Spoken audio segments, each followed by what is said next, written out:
Hello everyone, welcome to our channel Lingualit Capital. In this lecture, we will talk about Mulk Raj Anand. And before that, we will discuss the Indian literature. So, Indo-Anglian literature is the original literary creation in English language by Indians. काफ़ी बड़ी संख्या में Indians English language को creative exploration and life के अपने experience के as a expression use करते हैं. उनकी राइटिंग्स लिटरेचर के एक जैसे मानो विशाल भंडार के रूप में डेवलप्ड हुई हैं, जिसे कि इंडो एंग्लियन लिटरेचर कहते हैं. And C.R.R. Reddy says about Indo Anglian literature that Indo Anglian literature is not essentially different in kind from Indian literature. It's a part of it, a modern feast of that glory which commences from the days of the Vedas to present time of Tagore, Iqbal and Aurobindo Ghosh.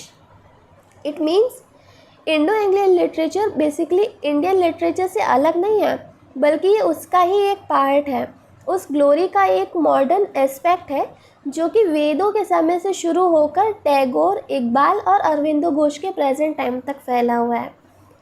And when we talk about the importance of Indo Indian literature, so Indo Indian literature इस मायने में काफ़ी valuable है कि translations के through regional languages में literary classics उन लोगों के लिए अवेलेबल हो जाते हैं जो उन लैंग्वेजेस को नहीं जानते हैं और जिनके लिए उन लैंग्वेजेस को सीखना इम्पॉसिबल या मानो काफ़ी डिफ़िकल्ट है.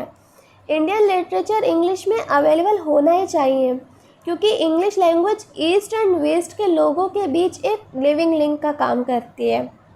इंग्लिश लैंग्वेज भी हिंदी और भारत के डिफरेंट एरियाज़ में रहने वाले अदर रीजनल लैंग्वेज स्पीकिंग जो जगह है जहाँ डिफरेंट लैंग्वेजेस बोली जाती हैं, like Telugu, Kannada, Marathi and all. So वहाँ के लोगों के बीच एक कड़ी यानी कि लिंक का काम करती है.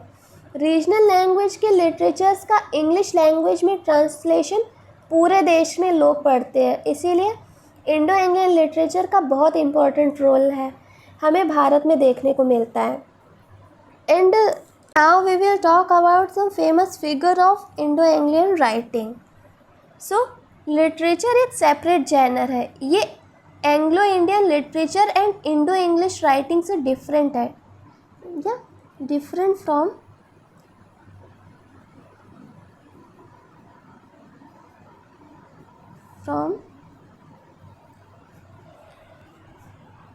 Anglo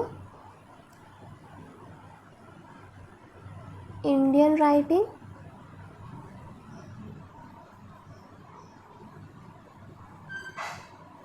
and Indo English writing. Indo English writing. Yeah. And the famous figures of Indo-Anglian literature are Toru Dutt, Sarojini Naidu, Rabindranath Tagore, Jawaharlal Nehru, Aurobindo Ghosh, Mahatma Gandhi, R.K. Narayan, Mulk Raj Anand and Raja Rao, etc. This genre is enriched with variety of literature, for example poetry, drama, novel, short story, essays, autobiography and one-act play and all. Excellent literature is written by the writer of this genre. So this is all about the Indian literature. Now we will talk about the life of Mulk Raj Anand.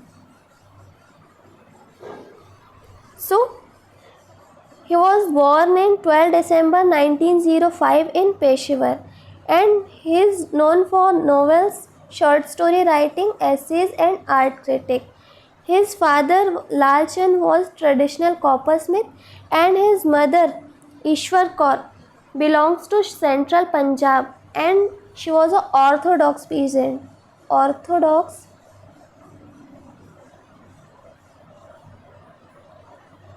peasant.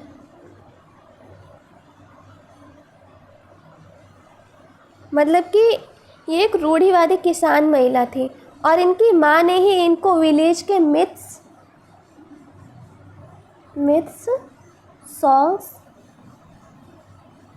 And epics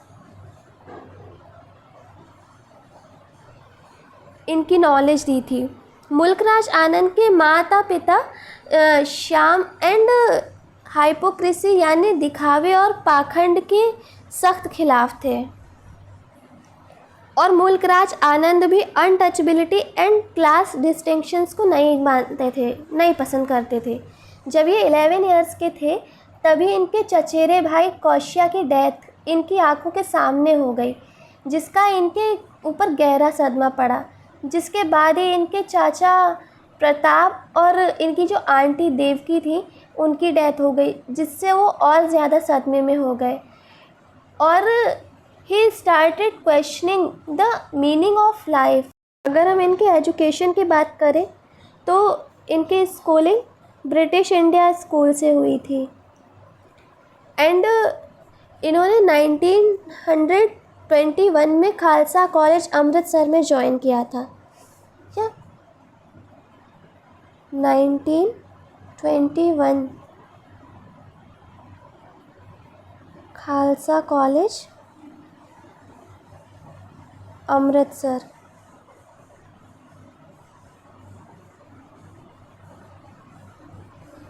जहाँ ये poet philosopher Iqbal से मिले थे। He is meet with Iqbal and जिनसे ये काफ़ी ज़्यादा influenced हुए। इन्होंने डॉक्टर मोहम्मद इकबाल की पोइट्री और टैगोर, बंकिम चंद्र,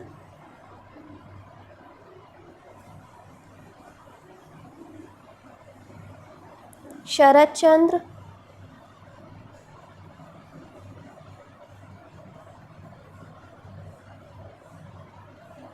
मुंशी प्रेमचंद्र,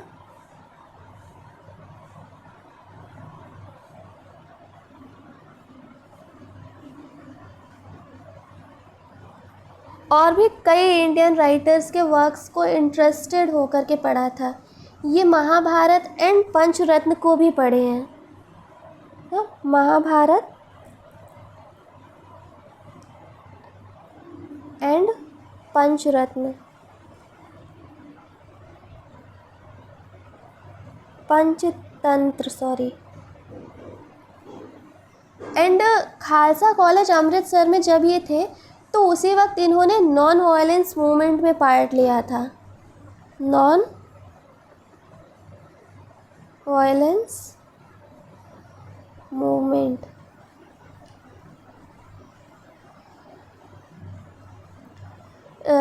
जिसके लिए ये जेल भी गए थे एंड 1924 में पंजाब यूनिवर्सिटी से 1921 में पंजाब यूनिवर्सिटी से इन्होंने बीए ऑनर्स में पास आउट किया, जिसके बाद ये इंग्लैंड चले गए। ये फ़िलासफ़ी में इंटरेस्टेड थे। कैम्ब्रिज यूनिवर्सिटी में इन्होंने प्रोफेसर जी डावेस हिक्स के अंडर में फ़िलासफ़ी में पीएचडी किया, जहाँ ये कांट, हेगल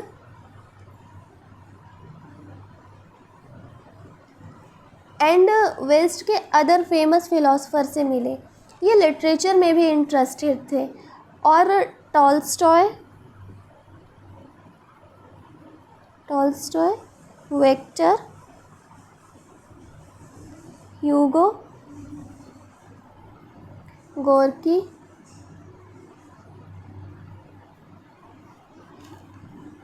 तुर्गनेव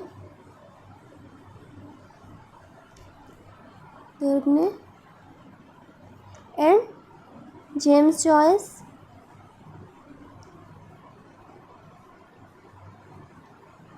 इनके वर्क्स को पढ़ा था एंड इन्होंने क्राइटेरियन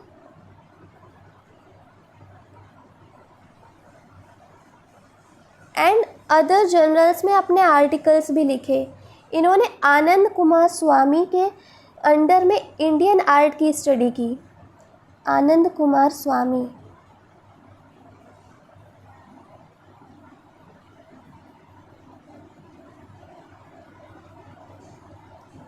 इनके अंडर में इन्होंने इंडियन आर्ट की स्टडी की थी।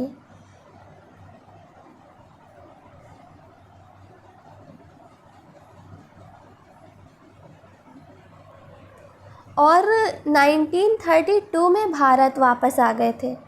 His return to India in 1932, जहाँ कुछ वक्त इन्होंने महात्मा गांधी के साबरमती आश्रम में बिताया और फिर 1933 में ये वापस इंग्लैंड चले गए थे। Return to England. इन्होंने अपना फर्स्ट नोवेल अनटचेबल लिखा, लेकिन पब्लिशर्स ने रिजेक्ट कर दिया। फर्स्ट टाइम इनका जो अनटचेबल था वो पब्लिशर्स के थ्रू रिजेक्ट कर दिया गया था।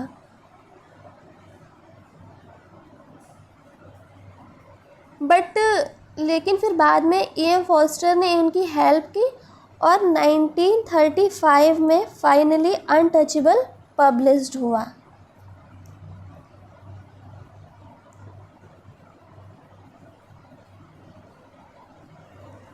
इसके बाद इन्होंने कई और नोवेल लिखे, जैसे कि like untouchable 1935, the coolie 1936, two leaves and a bird 1937, lament on the death of art 1932. It's a full title, that is Lament on the Death of Master of Arts. Yeah. And the village across the black waters, the sword and the sickle, the big heart, apology for heroism, 7 summers, the private life of an Indian prince, and morning feast. या मुल्कराज आनंद ने कई stories भी लिखी हैं जो कि इनके इन 2 volumes में पब्लिश्ड हुई हैं, that the bards trade union and other stories and the tractor and the corn goddess and other stories. Mulkraj Anand ने सज्जाद ज़हीर की हेल्प से इंडियन प्रोग्रेसिव राइटर्स एसोसिएशन का इस्टेब्लिशमेंट किया था। दैट इन्होंने हेल्प ली थी सज्जाद ज़हीर, इनकी हेल्प से इन्होंने Indian progressive writers association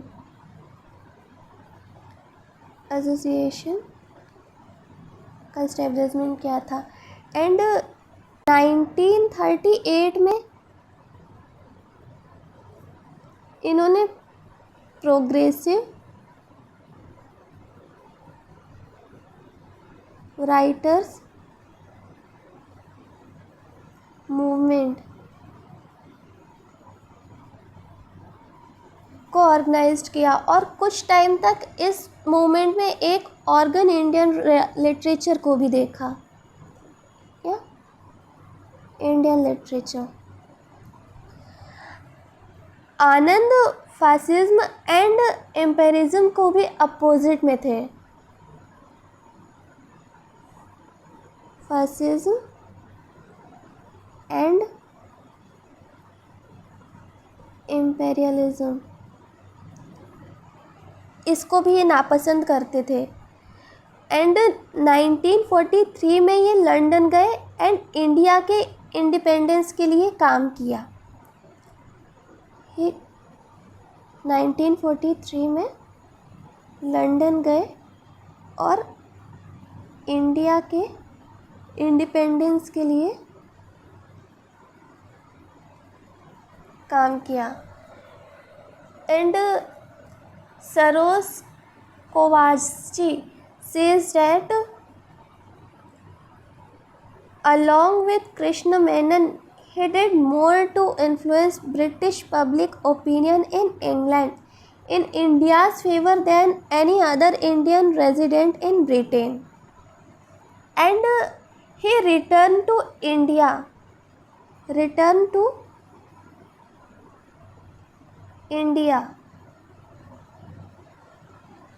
in 1945 after World War II. And फिर उसके बाद ये यहीं बसने के लिए आ गए।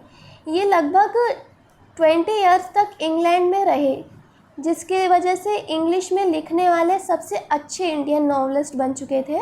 जाहिर सी बात है, जब 20 इयर्स तक वहाँ रहेंगे तो इंग्लिश में परफेक्ट हो गए थे। इनके मैरिड लाइफ की अगर हम बात करें तो इन्होंने पहले तो 1936 में कैथलीन वैन गेल्डर से शादी की, लेकिन फिर बाद में उनको छोड़कर इन्होंने 1950 में शेरिन वजीवदार इनसे शादी कर ली। इन्होंने कई कंट्रीज़ को देखा, वहाँ गए और 1948 में ये रूस गए थे। 1948 में रूस गए थे। एंड इनके नॉवेल्स रूस में भी काफ़ी पॉपुलर थे। इनका लेटेस्ट नॉवल ऐसा कंसीडर किया जाता है मॉर्निंग फेस को। And he edited an art magazine Mark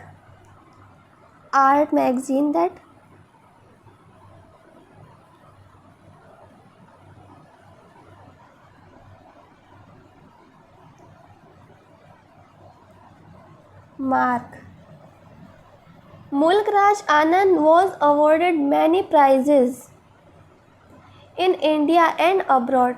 He got the International Peace Prize from the World Peace Council in 1952 and Padma Bhushan in 1967. He had been the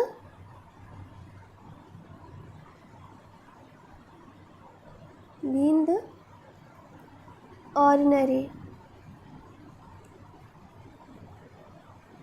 and president of the Sahitya Kala Academy from 1966 to 1971, and he died in 2004. So this is all about the Mulk Raj Anand, and I hope this lecture is very useful for all of you. So please like, comment and share as much as possible and subscribe my channel. Thanks for watching.